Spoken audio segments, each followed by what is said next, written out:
આજે આપણે બનાવીશું દૂધીની વડી। એના માટે આપણે દૂધીને સાફ કરી લઈશું। આપણે દૂધીને છીણી લઈશું।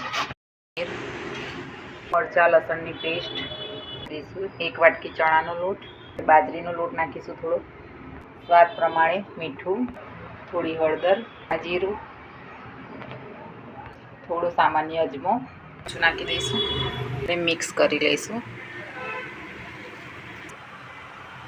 નાખી દઈશું આપણે ડીશમાં પાથરી દઈશું, કરી લઈશું। તૈયાર થઈ ગયું છે। હવે આપણે એને બહાર કાઢી લઈશું, કટ કરી લઈશું। હવે આપણે તેલ ગરમ કરવા મૂકી દઈશું। આ રીતે આપણે તેલમાં તળી લઈશું અને તૈયાર થઈ ગઈ છે, એકદમ ક્રિસ્પી તૈયાર થઈ ગઈ છે। તો આપણે એને બહાર કાઢી લઈશું। તો તમે જોઈ શકો છો।